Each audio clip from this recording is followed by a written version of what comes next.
Buenos días, profesor. En este video se explicará lo que se ha hecho en el laboratorio 2. Bueno, parte A, primera pregunta. Las válvulas monoestables son aquellas que tienen una posición de reposo estable, que es lo que permanecerá la válvula de forma indefinida si no actúa sobre ella el dispositivo de mando. El regreso a la posición de reposo suele realizarse con un muelle, así que es el caso de válvula monoestable de dos posiciones. La posición estable será la correspondiente al muelle, que por convenio suele situarse a la derecha. ¿Y qué son las válvulas biestables? Son aquellas que no tienen una única posición de reposo estable, es decir, que aunque se anule la señal que provocó la posición en la que se encuentra, la válvula seguirá en esa misma posición, hasta que se active la señal correspondiente a una nueva posición. ¿Qué son los pulsadores? Un pulsador es un interruptor o switch cuya función es permitir o interrumpir el paso de la corriente eléctrica de manera momentánea. A diferencia de un switch común, un pulsador solo realiza su trabajo mientras lo tenga presionado, es decir, sin enclavamiento. ¿Qué son los pulsadores enclavados de naturaleza eléctrica? El enclavamiento eléctrico con pulsadores quizás es la forma más manual de impedir que los contactadores K1B y K2B puedan entrar a trabajar a la vez. Se trata de colocar los pulsadores de marcha S1B y S2B, no solo con la función de pulsadores de marcha, sino también al mismo tiempo como pulsadores de paro sobre el otro contactor. ¿Qué son los sensores magnéticos? Son sensores que se efectúan en una conmutación electrónica mediante la presencia de un campo magnético externo, próximo y dentro del área sensible. Y los sensores inductivos, estos se utilizan para detectar la proximidad de piezas metálicas a un rango de distancias que va desde 1 milímetro hasta 75 milímetros. Por otro lado, los sensores capacitativos se basan en la propiedad de un condensador, según lo cual su capacidad toma un valor de una variación de S, que es la área de las placas de condensador enfrentadas, entre D, que es la distancia entre placas, multiplicado por una constante dieléctrica. Por último, los sensores ópticos. Existen tres tipos de sensores ópticos, los cuales son de barrera, de retroreflexión y reflexión directa. Pregunta B. Empleando el programa de simulación, realiza el siguiente circuito de control electromagnético. Aquí se graficó el circuito de la parte A. No se puede ver. Al presionar los interruptores, el cilindro se mueve de un lado a otro.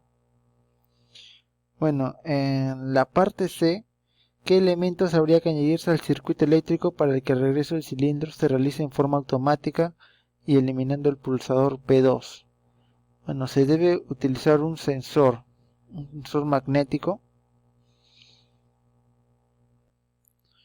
Bueno, se le agregó el sensor magnético reemplazando al interruptor P2 y también un resorte para que pueda volver de forma automática. Como se puede ver,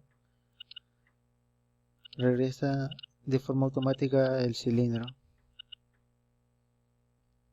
Y de igual manera se emplea una válvula monoestable 5.2 para que pueda volver de forma automática.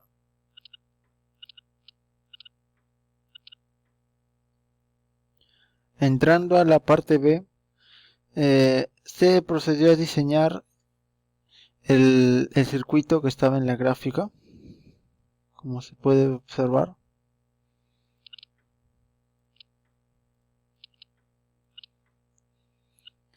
Los actuadores hacen que se retraiga y se expanda el cilindro.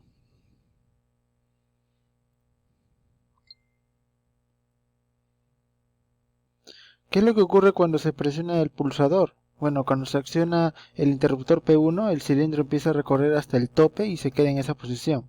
Esto ocurre porque el pulsador P1 es de autorretención y al accionarlo, el flujo de aire neumático sigue empujando el cilindro hasta que se presione el pulsador de proximidad magnética, el cual hace que cambie la dirección del flujo de aire empujando el cilindro a su posición inicial. ¿Qué cambios habría que añadir al circuito eléctrico para que la secuencia más a menos sea repetitiva sin emplear un circuito de autorretención? Bueno, para que la secuencia más a menos sea repetitiva se empleó un detent switch o un interruptor fijo para que la secuencia de activación se permanezca activa, ya que el interruptor queda atrancado al presionarse una sola vez y para liberarlo se le presiona una vez más.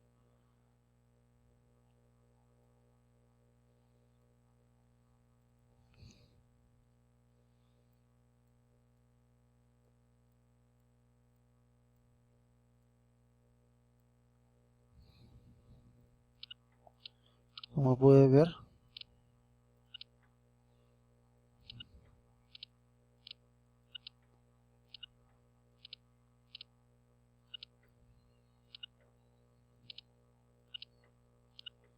el circuito no puede retraerse sin presionar otra vez el pulsador.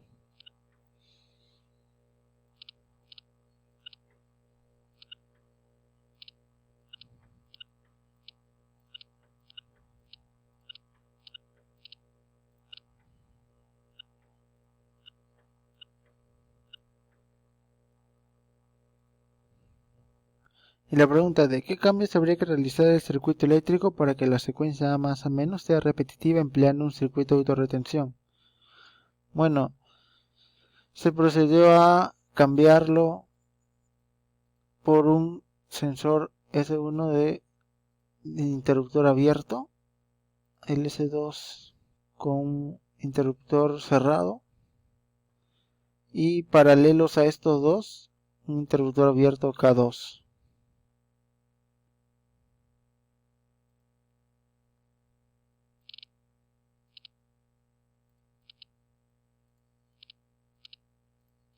De esta forma, al presionar, la energía queda trancada y se tendría que presionar otra vez el S2 para que la energía otra vez se deje de fluir por el circuito. Para la parte C, se empleó el programa de simulación FluidSim para realizar el circuito mostrado.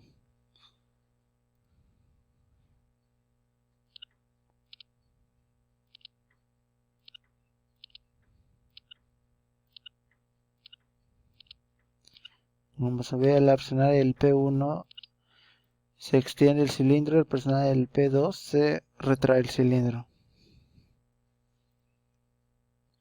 En la pregunta B se investigó el funcionamiento del circuito de autorretención o enclavamiento, sabiendo que el P1 es un pulsador normalmente abierto y P2 es un pulsador normalmente cerrado. El circuito de autorretención se trata de un circuito eléctrico que cierra para memorizar señales. Se utilizan en mandos electroneumáticos, cuando determinadas señales eléctricas han de quedar memorizadas. El memorizado de señales, en determinados casos, puede realizarse mediante electroválvulas neumáticas con reposición por muelle, que son los monoestables. En los mandos más amplios, cadenas rítmicas, puede aplicarse la función de memoria tanto en la parte neumática como en la eléctrica, según la Constitución y también en ambos ámbitos. En la técnica de mando se habla de dos circuitos de autorretención con conexión o desconexión.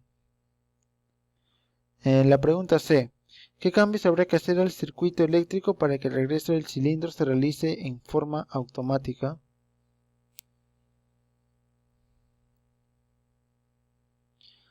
Se procedió a reemplazar el interruptor K1 por un sensor.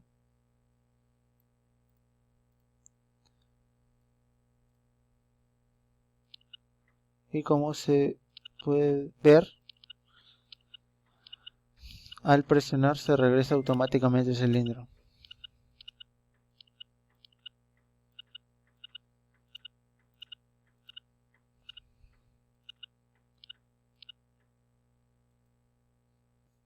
Parte D. Diseña un circuito electroneumático de modo que al presionar un pulsador eléctrico normalmente abierto, se extienda el vástago del cilindro A, en una siguiente etapa lo haga el vástago del cilindro B y en una última etapa se retraigan ambos de manera simultánea. Los cilindros serán controlados por una válvula electroneumática biestable y monoestable respectivamente. Aquí se procedió a graficar dicho enunciado. Se puede observar aquí.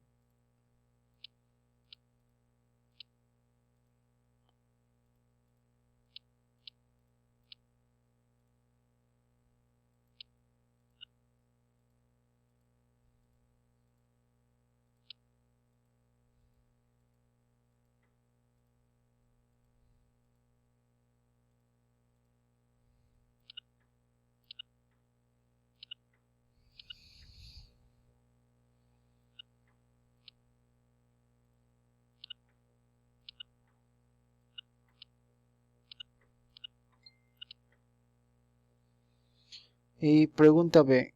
Comentar las ventajas de emplear memorias auxiliares para los estados internos del circuito electroneumático.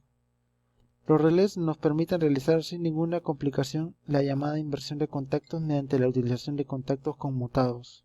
Por ende, si un determinado sensor dispone de un solo contacto abierto, mediante la utilización de un relé que disponga de un contacto conmutado, estaremos en disposición de utilizar el contacto abierto o cerrado según sea la exigencia del automatismo.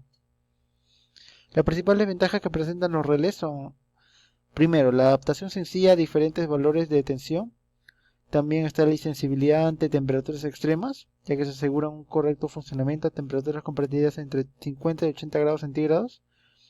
También permite una conexión de varios circuitos independientes y por último una separación galvánica entre el circuito de mando y de potencia. Muchas gracias.